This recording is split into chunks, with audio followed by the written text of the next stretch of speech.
Hi, and welcome back to another episode of jPlay. I'm Marcus, and today I want to give you a brief overview about an upcoming game on Kickstarter, and that would be Historia, a game that's also launching on several other crowdfunding platforms like the German Spieleschmiede, for example.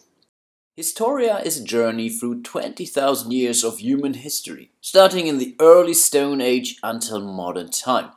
Players develop their civilizations, discover new technologies and expand their territory. Of course, in most cases that's not a peaceful act.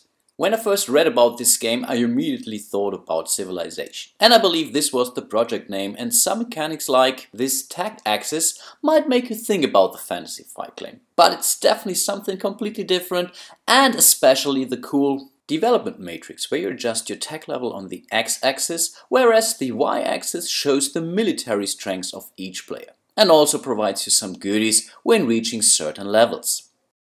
You also gain additional victory points depending on where you end your turn, based on the colored regions. I think I don't have to explain that all that you see here are prototype components, so you might, or might not, expect different graphics and stuff in a higher quality. Some artwork already looks nice, but some items could definitely use some additional work. As usual, I won't give a classic review. I will show you the core game mechanics and will maybe mention some things that I like or maybe don't like. But I really hope this will help you decide if this is a game for you or maybe not. Historia is played over 3 eras, all consisting of 1, 2, 3, 4 rounds. So in total the game lasts for 12 rounds, and whoever has the most victory points by the end of the game is the winner. Simple as that. The setup of the game is relatively fast. You start by placing one time marker on the first era and put the second stone on the starting space of round 1. You shuffle the wonder cards, each within their era, so there are wonders for era 1, 2 and 3. Then you randomly draw 7 wonders for era 1 to form the starting offer. Each player chooses a color, here for example the blue player. Blue takes the 10 action cards in his color and removes both the war and the tourism card. We grab 3 of our power cubes and put 1 power cube into the used pool, from where we will be able to return them to our available pool. At certain points during the game we are allowed to gain additional power cubes, which might allow more or more powerful actions.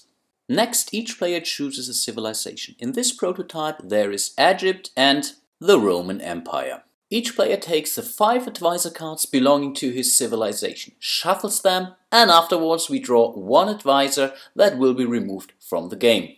Of course, without looking at it. We shuffle the remaining cards again and begin the game with exactly 1 advisor. Let's have a look at it. And it seems to be lovely Nefertiti. We randomly determine the player order, in this case blue goes first. Each player starts the game with 0 victory points, and all civilizations start at the bottom end of the development matrix, which means we just discovered the fire and have a military strength of only 1. Then we place a random victory point token on each territory on the map.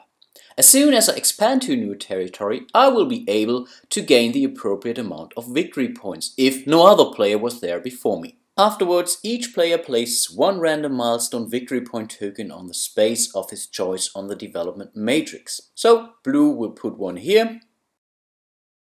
Yellow will also place a random token, but he's not allowed to place his token adjacent to any other milestone token. Let's just put it here. The first player to reach one of those spaces is allowed to claim this token and score the points. For each era there are 5 leaders. So here in the first era we have, for example, Genghis Khan or Napoleon. In the reverse player order, the last player will now grab 2 cards, at least in 2-player game, and will be allowed to choose his leader for this era first. The other leader goes to the remaining player. So blue had to choose Ramses II, and of course Nefertiti goes to the normal action card stack, as she will be used like any other action card during the game.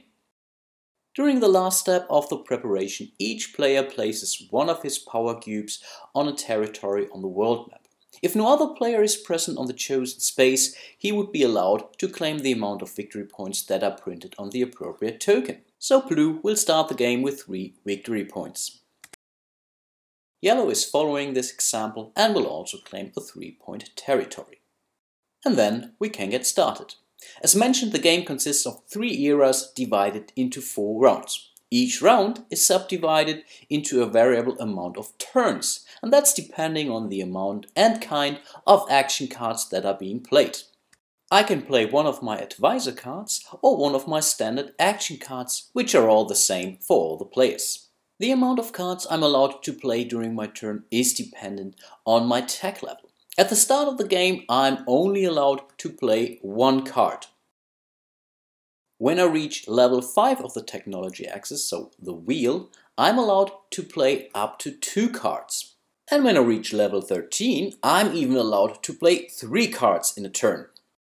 Most of the action cards come with a basic action that are cheaper but less powerful, and an advanced action which is definitely more powerful. This advanced action, for example, requires a tech level of 11. I guess this is math or something. Then I have to use 3 power cubes, which would let me advance 2 levels in technology. A played card goes into my discard cube, which is not really a pile, and cannot be used again until I'm allowed to retrieve it, and that happens mostly by the end of a round. The next card goes on top of the first card, like this market action card. So it's quite important to decide when to use an action card. These action rounds continue until at least one player plays the revolution card. And after the revolution, we jump over to the timeline circle where certain things are happening after each round. Let's have a look at some of the action cards and start with a military action. Here too you find standard action and an advanced action. With standard action I can use one of my power cubes to increase my military strength by 1. With the advanced action I can use 3 of my power cubes to increase my military level by 2. But I need at least a tech level of 4. When the card will be resolved, I have to put the used cube into the used pool. But keep in mind, first everyone plays a card and then all of those played cards will be resolved in player order.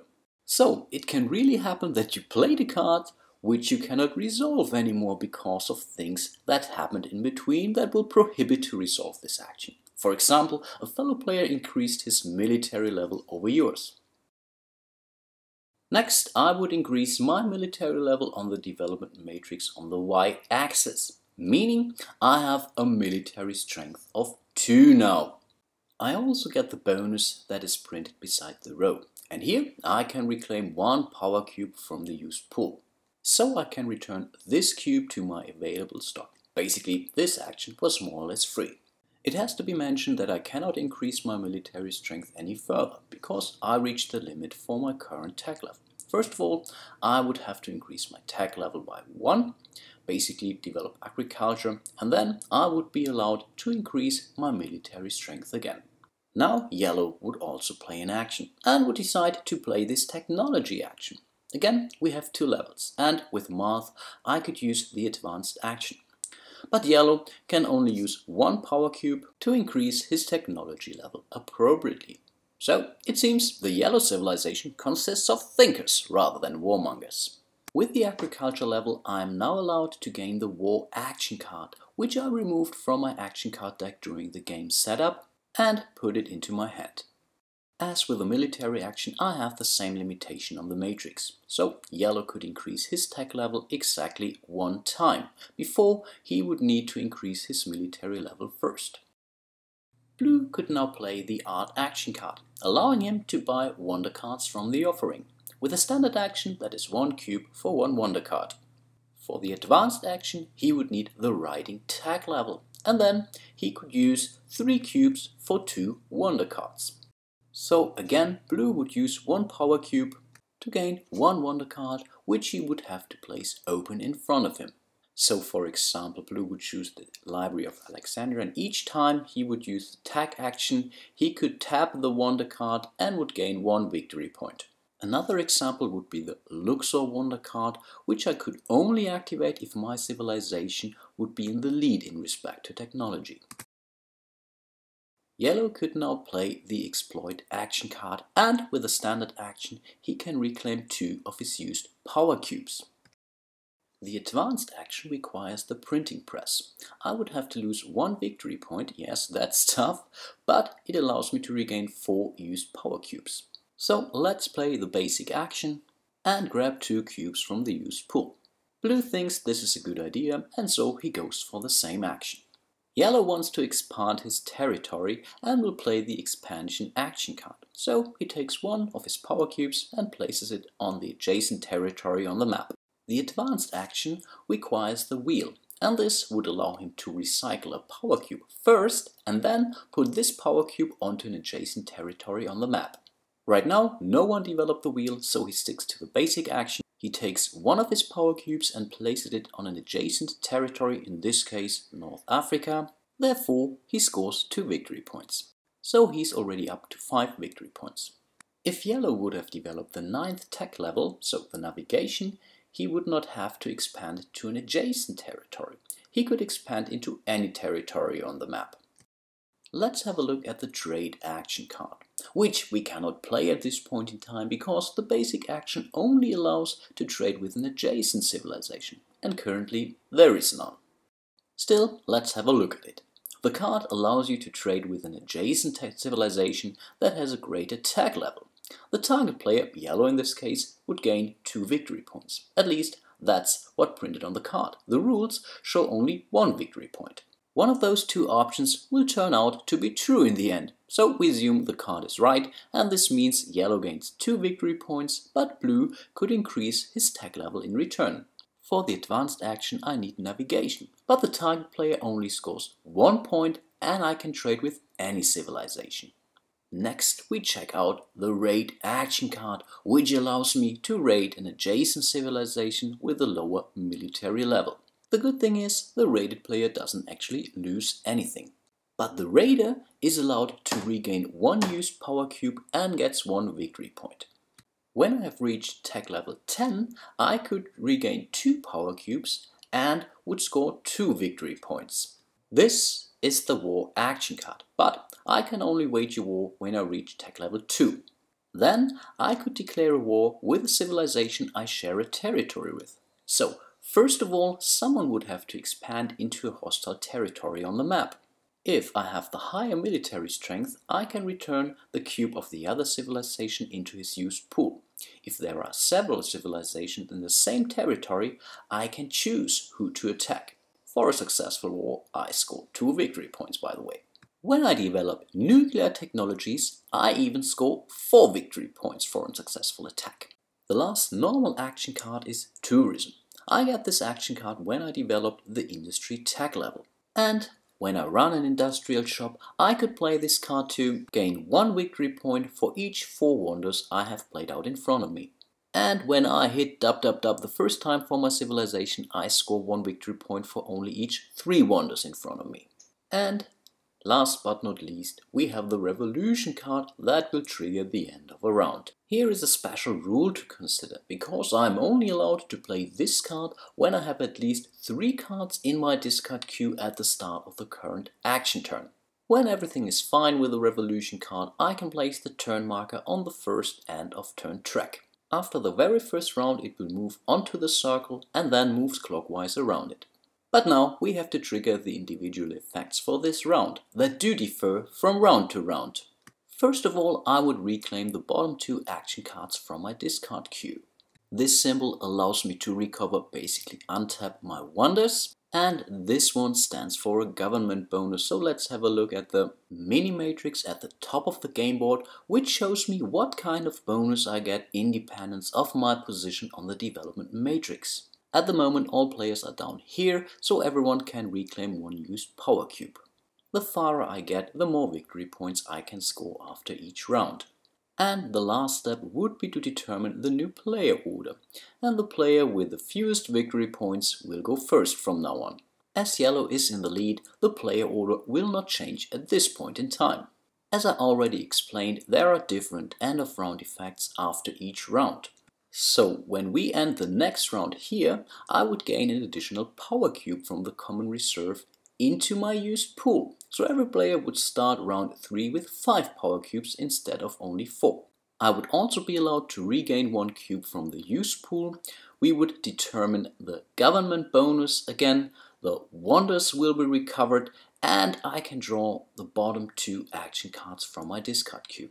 we will determine the new player order again, and we will lay out new wonders from the current era draw pile.